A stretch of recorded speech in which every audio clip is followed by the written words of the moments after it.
Major Depressive Disorder, MDD. Major Depressive Disorder doesn't just make you sad. It slowly shuts down your ability to feel pleasure, motivation, and connection, even when good things are happening around you.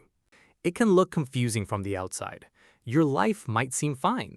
You might have friends, a job, a family, or things you once cared about. But inside, it feels like someone turned the brightness of the world all the way down. People think depression means crying all day. Some people with MDD do cry often. Others barely feel anything at all. The most painful symptom is often not sadness, it's emptiness. You wake up exhausted even after a full night of sleep.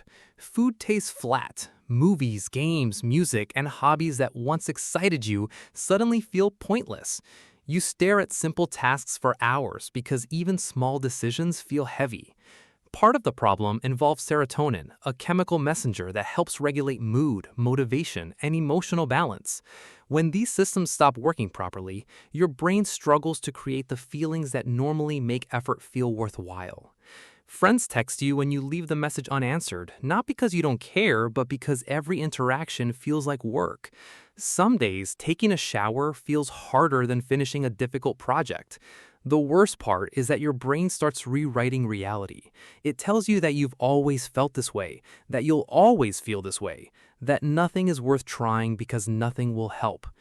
People often say, just think positive, or you need to get out more. But MDD isn't the lack of positive thinking. Treatments like cognitive behavioral therapy and antidepressant medications work because they target the systems that are actually malfunctioning. Telling someone with major depression to simply cheer up is like telling a car with no fuel to drive farther. The problem isn't effort. The problem is that the engine itself is struggling to run. Situational depression. Situational depression is a temporary collapse of your mental balance triggered by a massive, real-life blow. It pulls the ground out from under you after a sudden change, like losing a job, a messy divorce, or a major financial crisis. People expect you to just bounce back quickly because everyone goes through hard times, but your brain cannot just switch off the shock. You wake up thinking about the loss before your feet touch the floor. You replay the event over and over, searching for something you could have done differently. You might cry without warning in the middle of a normal conversation, or snap angrily at the people you love over tiny mistakes because your emotional patience is completely drained. Small setbacks hit harder than they normally would. During this prolonged stress, your brain remains stuck in a heightened survival state. Instead of recovering after the event, your system keeps acting like the crisis is still happening. Your concentration drops, your energy disappears. Activities that once helped you relax no longer work.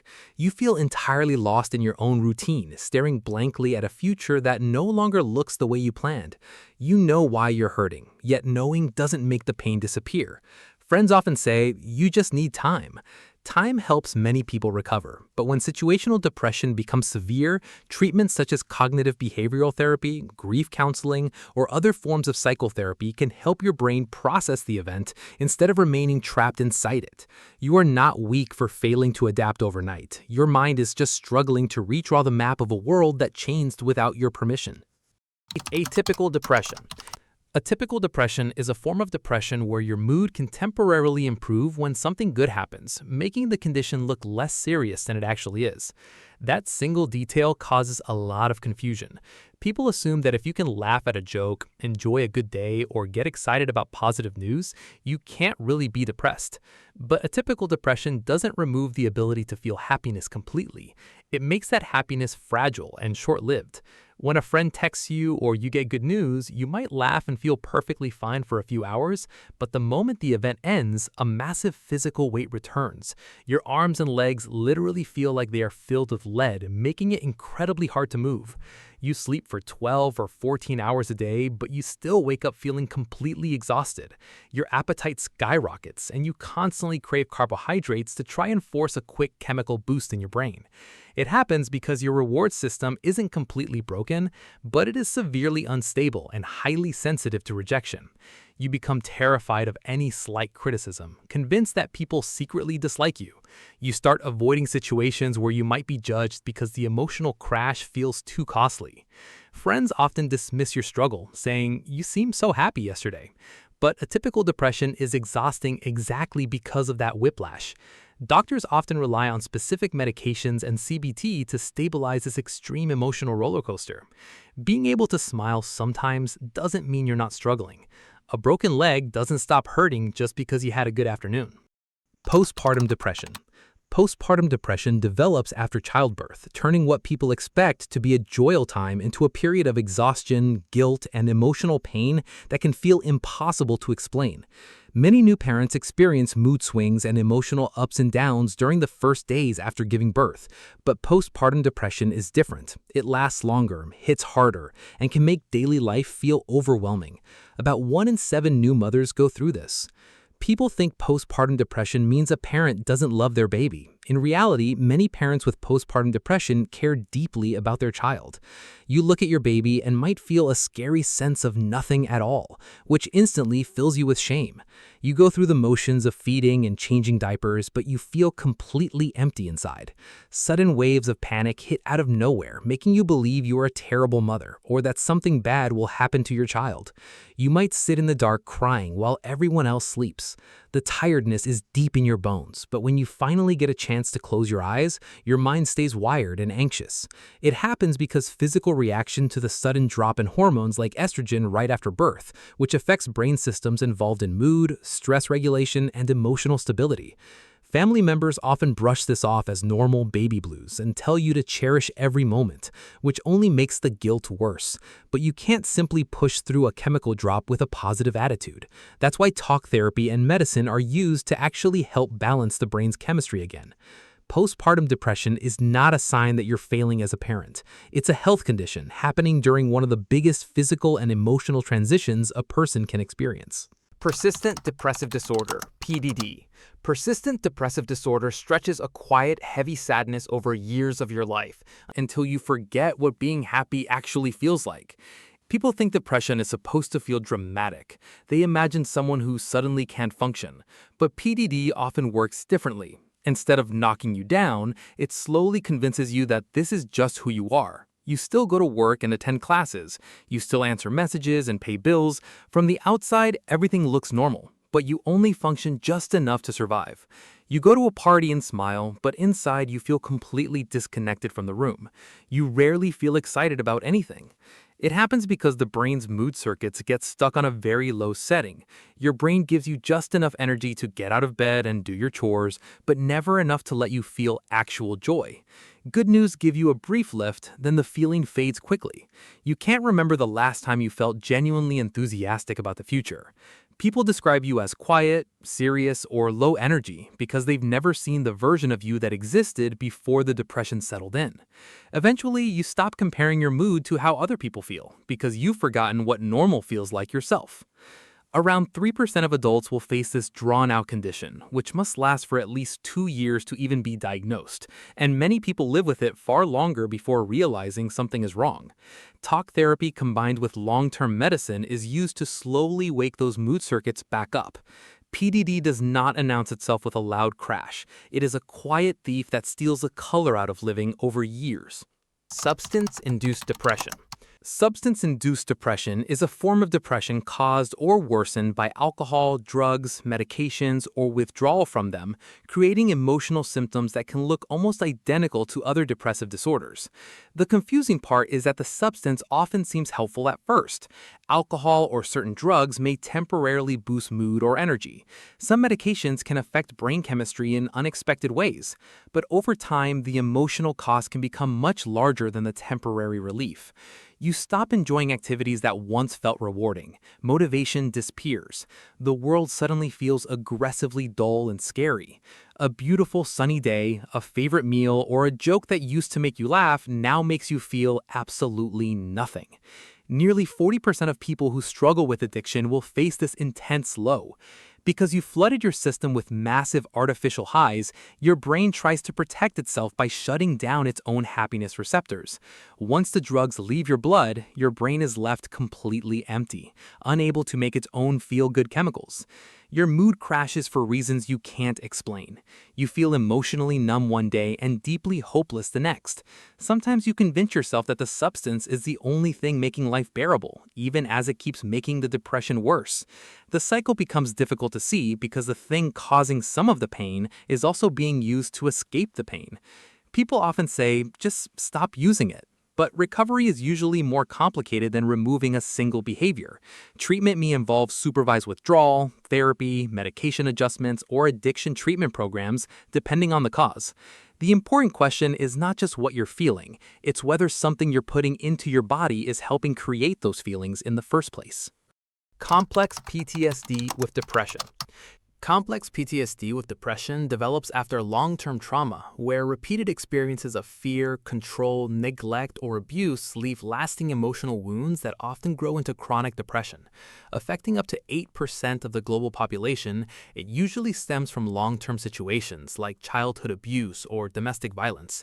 Because your nervous system was trapped in danger for years, your brain's alarm sensor becomes permanently hyperactive. You constantly expect something to go wrong. Compliments feel suspicious. Kindness feels temporary. You replay old experiences without wanting to. Small criticism hits harder than it should. You apologize for things that aren't your fault. A major part of the problem involves the amygdala, the brain's threat detection system. After prolonged trauma, it can become overly sensitive, keeping your body prepared for danger even when danger's no longer present. You struggle to trust people, then feel lonely when you keep your distance. Over time, the constant stress drains your energy. Hope becomes harder to hold on to. The depression often grows from years of feeling unsafe, unseen, or powerless. Eventually, you stop asking whether things will improve and start assuming they won't. People think trauma only affects what you remember, but long-term trauma can reshape how you see yourself, other people, and the future. People often say, "That happened years ago, you need to move on." But your nervous system doesn't measure time the way a calendar does. Treatments such as trauma-focused therapy, EMDR, and other specialized approaches work by helping the brain process experiences that were never fully resolved. Complex PTSD with depression is not living in the past. It's what happens when the past keeps showing up inside the present. Bipolar depression. Bipolar depression drags you into a heavy, exhausting low right after your brain spends days or weeks running on uncontrollable energy. When most people hear the word bipolar, they imagine constant mood swings happening every few minutes. That's not how it works. The shifts usually unfold over days, weeks, or even months. Now you can barely lift the blankets off your body. The big projects you started when you were buzzing with energy now look impossible. You ignore calls from friends because explaining why you suddenly disappeared takes too much effort. It happens because your brain's chemicals do not stay balanced. Instead, they snap back and forth. One week, they flood you with so much dopamine you feel invincible, talk fast, and sleep for only 2 hours. Then, without warning, the supply shuts off completely. The crash hurts so much because you remember exactly what having endless energy felt like just days ago. Your mind feels thick and slow, and your intense confidence flips into deep self-hatred. You feel like a ghost watching your own life pass by. What makes bipolar depression especially confusing is that you remember being different. You remember periods when your mind moved quickly, your confidence felt high, and ideas seemed endless. Over 40 million people live with bipolar disorder, and they spend most of their time trapped in this heavy phase. Doctors rely on mood stabilizers like lithium because these medicines cap those high energy spikes and catch the deep lows before you hit the bottom. It's not just a bad mood, it's the exhausting aftermath of a chemical storm you can't control. Premenstrual dysphoric disorder. Premenstrual dysphoric disorder is a severe mood disorder linked to the woman's menstrual cycle, where hormonal changes trigger intense emotional and depressive symptoms during the days or weeks before a period begins. What makes PMDD different is its pattern. The symptoms often appear during the same phase of the cycle, then improve significantly after menstruation starts. This repeating cycle can make people feel like they're losing control of their own emotions every month. Around 5% of women of reproductive age experience this intense monthly crash. You might feel perfectly fine for 2 weeks, and then suddenly a dark switch flips. You become consumed by a heavy, hopeless depression or uncontrollable rage over tiny things. A slightly delayed text message might make you completely break down in tears, convinced your partner hates you. You feel deeply overwhelmed, as if your own mind has been hijacked by a stranger. Your body physically swells, your joints ache, and your energy drops to absolute zero. The moment your period actually starts, the fog suddenly clears and you go back to normal, leaving you feeling guilty for the chaos you caused. People often dismiss it as ordinary PMS and say everyone gets mood swings before their period. But PMDD affects a much smaller group of people and can be severe enough to disrupt work, relationships, school, and daily life. PMDD isn't simply stronger PMS. Treatments such as hormonal therapies, antidepressants, and cognitive behavioral therapy can help reduce the biological triggers behind the symptoms. You are not just being moody, your brain is having a severe allergic reaction to its own natural hormones. Seasonal affectivity disorder. Seasonal affectivity disorder is a heavy depression that comes back at the same time every year, usually as the days get shorter and winter starts. Your body acts like it is powering down for a long hibernation, stripping away your physical energy and motivation the moment the sky turns gray. Millions of people face this change in their brain chemistry when the weather turns cold. You start sleeping longer, but wake up tired anyway. Getting out of bed feels unusually difficult. A deep sluggishness takes over your daily routine. The lack of natural sunlight breaks your body's internal clock. Without enough daily sunlight, your brain makes too much melatonin, the chemical that tells you to sleep, while dropping the serotonin needed to keep your mood stable.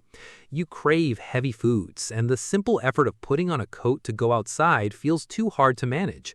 You cancel plans, isolate yourself indoors, and watch as your mind matches the gray weather outside. Friends might joke that you just have the winter blues and tell you to drink some hot coffee and push through it. But you cannot fight a confused biological clock with willpower alone.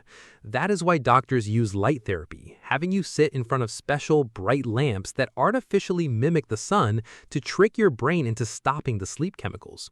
The issue isn't that you dislike winter. The issue is that your brain may be reacting to winter in a way that affects nearly every part of daily life. Psychotic depression. Psychotic depression is a severe form of depression where the emotional pain becomes so intense that it is accompanied by psychotic symptoms, such as false beliefs or perceptions that don't match reality. This is one of the most serious forms of depression. The depressive symptoms are often familiar: hopelessness, exhaustion, loss of pleasure, and overwhelming despair. But psychotic depression adds another layer that makes the condition even more frightening. You become convinced that terrible things are true about yourself. You may believe you've ruined everyone's life, committed unforgivable mistakes, or deserve punishment despite having no evidence for those beliefs. In some cases, you hear voices that reinforce those fears and feelings of worthlessness. The depressive thoughts stop feeling like opinions and start feeling like undeniable facts.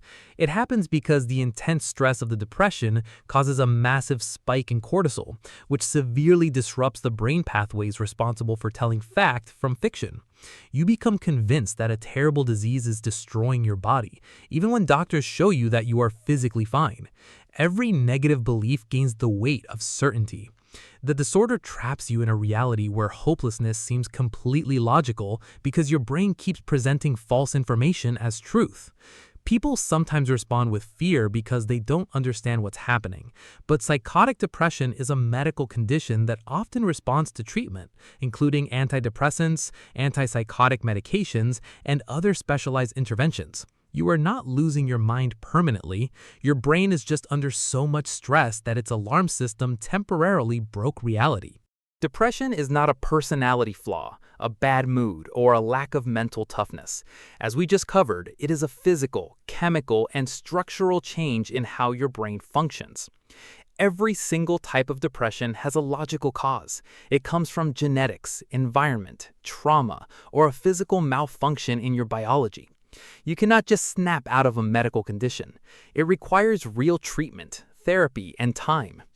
You are not making excuses, and you are not weak. Your brain is dealing with a very real, documented problem. Which type of depression from this video sounded the most familiar to your own experience or someone you know? Tell me about it in the comments below. Reading your practical experience might be exactly what someone else needs to see today to realize they are not making it up. If you want honest, factual videos that explain how things actually work, click the subscribe button.